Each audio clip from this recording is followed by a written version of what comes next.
Defining every resource with all its parameters inside the main can quickly get out of hand. Instead, a resource with all its dependencies can be blocked inside the custom construct. That construct can be imported and used in the main to create the resource object. Terraform stack is a construct blocking together a collection of resources defining the infrastructure. HashiCorp defines a construct as a building block that can represent anything from a single resource to a complex subset of the infrastructure. A construct can also represent a collection of resources. For that, they are often compared with HCL models. However, a construct is way more powerful. It isn't constrained to just creating resources. It can also modify, enrich, and validate resources created outside of the construct. Let's create a file for the construct.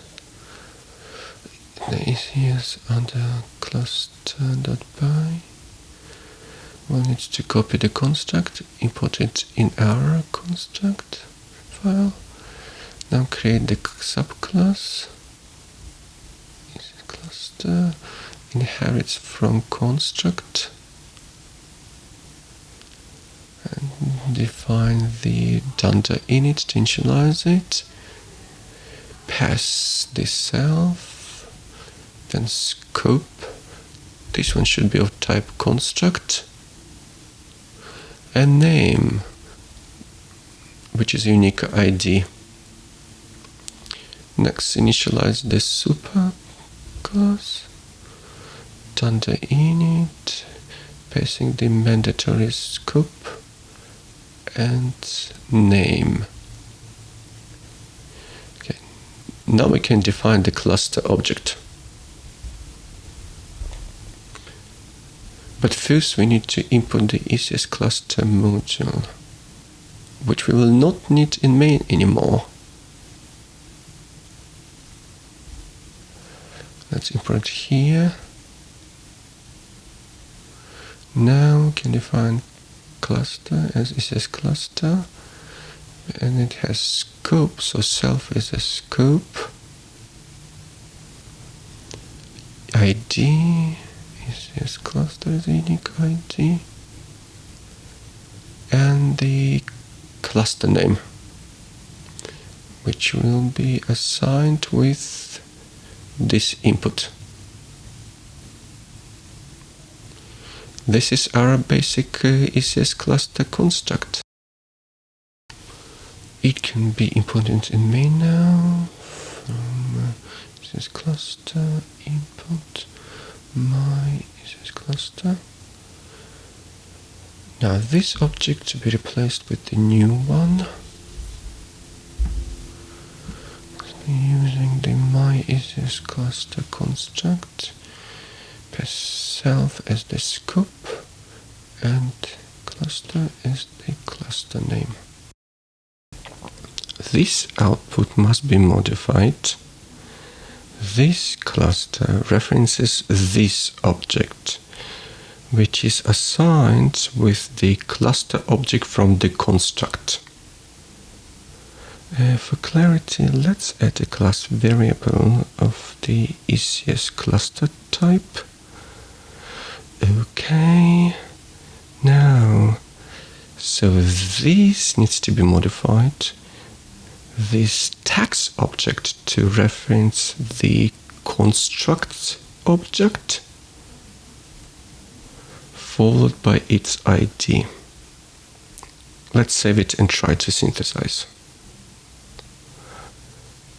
cdktf synth and see what will happen.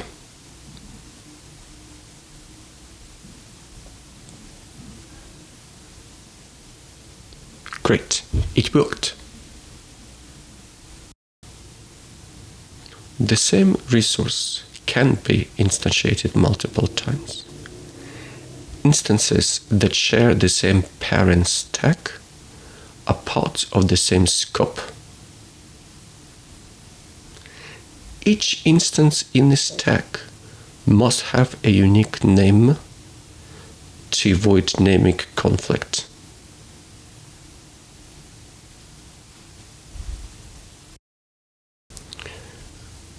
This is the cluster object. Self is passed as a scope here. The scope of this object is the instance of my stack, this one. In the same stack, we can create another object using the same class with the same scope but a different ID. That should work. Let's try it. cdktf synth.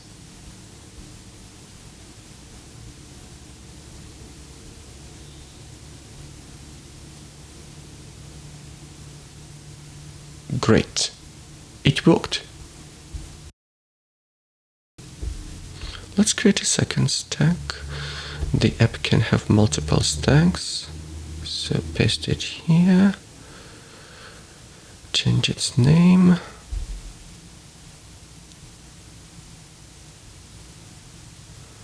And with the same two clusters, with the same names, the same IDs, but the scope will be this stack instance. Let's add the tst stack instance here. Scope has to be a different name. Stack is a construct. We pass in scope and ID. App is the scope, same as this one. Therefore, the ID must be different. Project T. Save, and let's try it.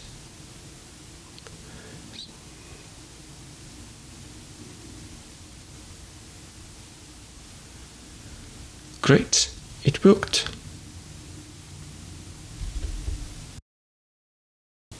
Let's try using the same name as ID, which should fail, because the scopes and the IDs are identical. A different class name doesn't matter here. Let's try.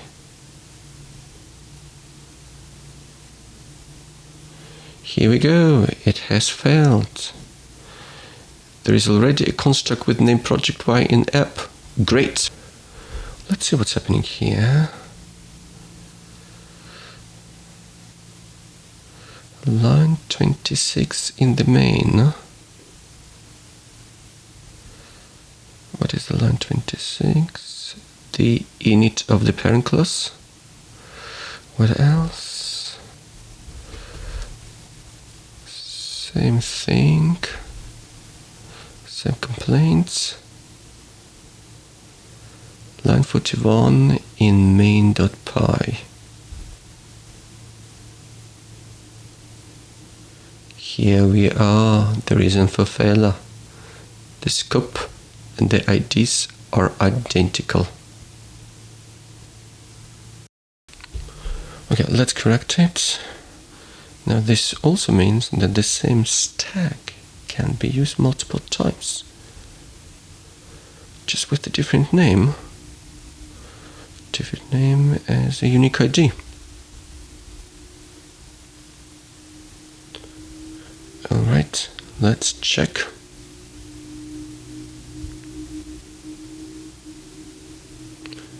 Clear screen, synth again.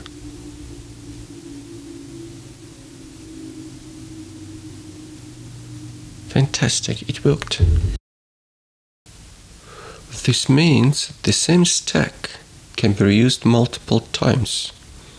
In a loop, for example, passing different inputs for test, staging, or production systems.